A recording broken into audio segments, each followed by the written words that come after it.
नमस्कार दोस्तों, अगली किष्किंधा-कांड रामायण में आप सबका स्वागत है। चलिए वीडियो शुरू करते हैं।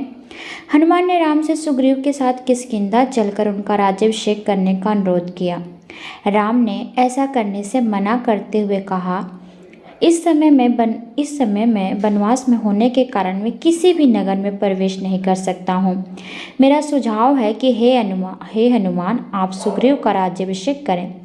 राज्याभिषेक के समय पर ही अंगद को उत्तराधिकारी घोषित किया जा सकता है। वर्षा ऋतु आरंभ होने वाली है और सीता की खोज के लिए यह उचित समय नहीं होगा, इसलिए आप सभी वानर प्रमुख 4 माह तक किष्किंधा में रह सकते हैं, जबकि मैं और लक्ष्मण किसी पर्वत की गुफा में रहकर समय व्यतीत करेंगे। पतझड़ की ऋतु आते ही हम रावण के राज्याभिषेक की चतुर्दिक खोज का काम आरंभ कर देंगे। किष्किंधा में सुग्रीव के प्रवेश पर सभी नागरिकों ने उनका हार्दिक स्वागत अभिनंदन किया। सुग्रीव ने सिंहासन रूढ़ होते समय अग्रणी वानरों से स्नान अनुष्ठान संपन्न कराया। इन अग्रणी वानरों में मैंदा, दिविंदा और हनुमान के साथ ही ऋछराज जावन भी थे। सुग्रीव को अपनी पत्नी रूमा वापस मिल गई और उन्होंने अंगद को अपना उत्तराधिकारी घोषित किया। राम और लक्ष्मण ने 4 महीने तक प्रस्थवन पर्वत की एक गुफा में वास किया। सीता के वियोग की गहन पीड़ा से व्याकुल राम को इस पर्वतीय अंचल की रमणीय सुंदरता में कोई आनंद नहीं मिल रहा। निरंतर रोते रहने के कारण रात को उन्हें नींद भी नहीं आती थी। एक दिन राम लक्ष्मण से बोले, 8 महीने तक समुद्र से जल बाष्पीकृत होने के बाद आसमान से वर्षा की तेज फुहारें बरसती हैं। पहाड़ों के समान विशालकाय काले बादलों का आसमान में जमघट लग जाता है और चारों ओर उदासी का अंधकार छा जाता है। जरा इन काले बादलों के बीच चमकती बिजली की कौंध को तो देखो।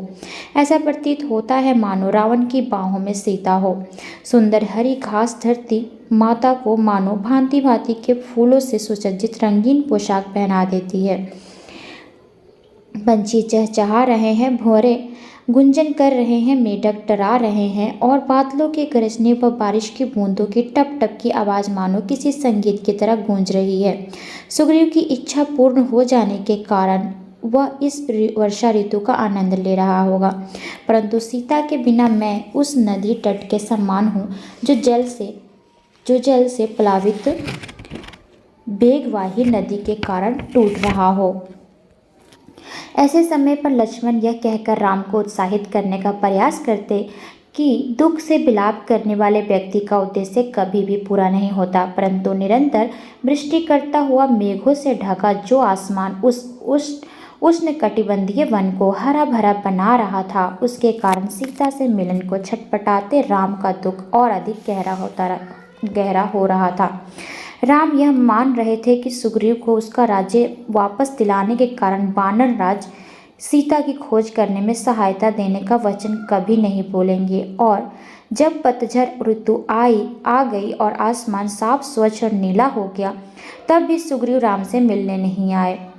अपना लक्ष्य प्राप्त कर लेने पर और निर्भय हो जाने के कारण सुग्रीव पूरी तरह युवा स्त्रियों के सानिध्य का सुख भोग करने में, विशेषकर अपनी पत्नी रूमा और नई अर्जित तारा के साथ आनंद भोग में डूब गए थे। तो मिलते हैं अगली वीडियो में, तब तक के लिए इजाज़त दीजिए। धन्यवाद।